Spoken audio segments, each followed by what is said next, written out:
Bienvenue à Pondamuka, le plus grand temple virtuel de prière réelle. Nous sommes le mardi 11 juillet 2023. Je suis Samuel Elémé, l'humble serviteur de la divine majesté, la voix qui crie dans le désert. Je vous transmets la paix du Christ. Alléluia. Bien-aimés, que la paix, la joie, le bonheur vous soient donnés en abondance de la part de notre Seigneur et Sauveur Jésus-Christ. Je rappelle pour les nouveaux que par révélation spirituelle, il est demandé à tous ceux qui suivent la méditation Pondamuka de se munir d'un verre ou d'une bouteille d'eau pour la guérison miraculeuse ou toute autre assistance spirituelle selon les cas. Vous aurez une bouteille d'eau ou un verre d'eau et au moment de la prière, vous serez en contact avec votre bouteille d'eau ou votre verre d'eau que vous boirez progressivement en attendant la prochaine méditation. Vous buvez un verre, vous remplacez par un autre verre d'eau, ainsi de suite, et vous verrez la gloire de Dieu. Que sa paix soit avec vous. Pour ce début de semaine, je voudrais vous parler de la bénédiction. Nous avons une alliance avec Jésus qui remonte à l'alliance davidique, qui elle-même remonte à l'alliance abrahamique. Dans Genèse 15, Abraham se plaint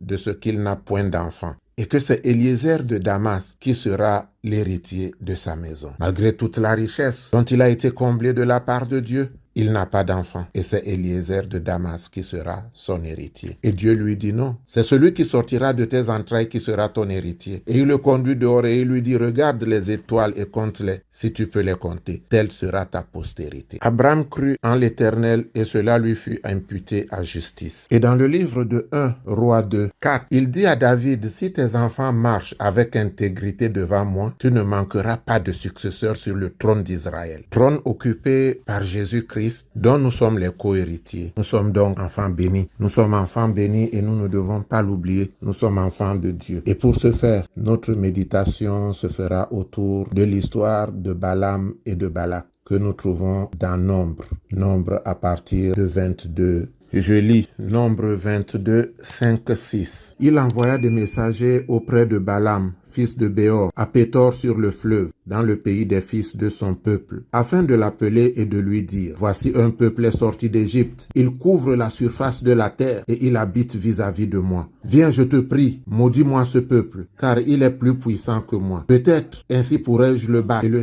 chasserai-je du pays, car je sais que celui que tu bénis est béni et que celui que tu maudis est maudit. Bien-aimé, Balak appelle Balaam pour maudire Israël parce qu'il a peur de la présence du peuple de Dieu à côté de son territoire. Écoutons la suite toujours dans Nombre 22, 40. Je lis. Balak sacrifia des bœufs et des brebis et il en envoya à Balaam et aux chefs qui étaient avec lui. Le matin, Balak prit Balaam et le fit monter à Bamoth-Bal, d'où Balaam vit une partie du peuple. Balak a donc sacrifié des bœufs, des brebis, une partie de sa fortune pour que Balaam maudisse Israël. Écoutons la suite. Nombre 23, 11. Je lis. Que m'as-tu fait? Je t'ai pris pour maudire mon ennemi et voici tu le bénis. Balaam répond dans le verset 19. Dieu n'est point un homme pour mentir, ni fils d'un homme pour se repentir. Ce qu'il a dit, ne le fera-t-il pas? Ce qu'il a déclaré,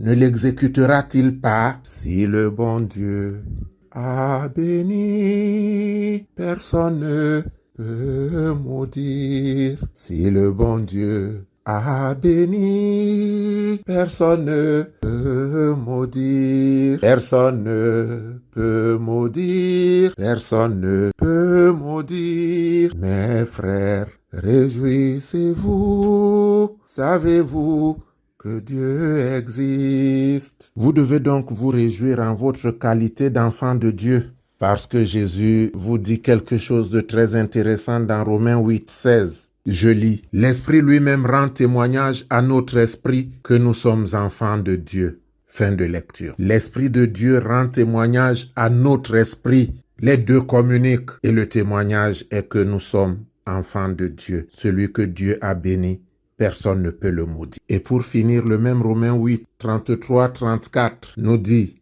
je lis, qui accusera les élus de Dieu? C'est Dieu qui justifie. Qui les condamnera? Christ est mort. Bien plus, il est ressuscité. Il est à la droite de Dieu et il intercède pour nous. E sibe na jeme alongo, tolambo di titi na di tongwele. E sibe na jeme alongo, Amen, amen. Prions. Ô Père céleste, ordonne à Saint Michel, archange, ton chef des armées, de venir à mon secours.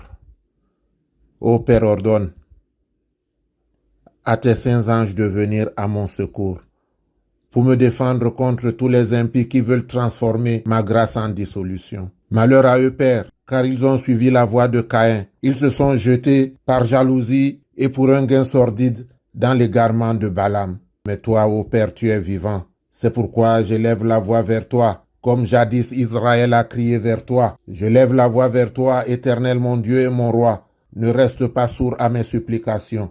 Viens avec tes myriades rendre à chacun selon ses œuvres. Ta parole déclare que tu es bon avec celui qui est bon et qu'avec les pervers tu agis selon leur perversité. Alors Père céleste, agis avec eux selon leur perversité, car ils n'ont de cesse de prier contre ton peuple. Ils n'ont de cesse de vouloir transformer en dissolution la grâce que toi tu nous envoies. Ô Éternel, souviens-toi de nous et fais miséricorde. Rétablis-nous, Éternel, notre Dieu, notre roi, dans nos droits, parce que nous sommes tes enfants. Ne nous abandonne pas. Si nous nous sommes égarés, si nous nous sommes éloignés, que cela ne soit pas l'occasion de notre chute. Père, je reviens vers toi et je reconnais que toi seul est Dieu et qu'en dehors de toi, il n'y a pas d'autre Dieu. Je reviens, Père, comme l'enfant prodigue. Lave-moi et rétablis-moi dans mes droits. Au nom de Jésus. Amen. Bien-aimés, c'est le moment de prendre notre bouteille ou notre verre d'eau. Allons vers le Père. Seigneur, tu es mon soutien et mon rédempteur. Que ma prière monte vers toi. Ô Père, Dieu de ma vie, tu m'as protégé depuis le sein de ma mère. Depuis le sein maternel, tu me connais par mon nom. Je suis ton serviteur, je suis ta servante. Ce mal qui me ronge, cette maladie qui me mine, je sais, Éternel, que toi tu peux m'en délivrer. Je sais que tu peux me guérir. C'est pourquoi j'élève la voix vers toi. Nos pères ont espéré en toi, tu les as délivrés. Et ta parole dit que tu étais, tu es et tu seras. Alors écoute la voix de mes supplications. Écoute, Éternel, et fais miséricorde. Tu es la pierre angulaire de ma demeure. Seigneur, tu me sauveras. Que cette eau devienne le sang et l'eau coulée des 5 plaies du Christ qui m'apportent le salut, le rachat, la délivrance, la guérison. Au nom de Jésus. Amen. Que l'Éternel te bénisse et qu'il te garde. Que l'Éternel fasse luire sa face sur toi et qu'il t'accorde sa grâce. Que l'Éternel tourne sa face vers toi et qu'il te donne la paix. Notre Père qui es aux cieux, que ton nom soit sanctifié, que ton règne vienne. Que ta volonté soit faite sur la terre comme au ciel. Donne-nous aujourd'hui notre pain de ce jour. Pardonne-nous nos offenses, comme nous pardonnons aussi à ceux qui nous ont offensés. Et ne nous laisse pas entrer en tentation, mais délivre-nous du mal, car c'est à toi qu'appartiennent le règne, la puissance, la gloire pour les siècles des siècles. Amen.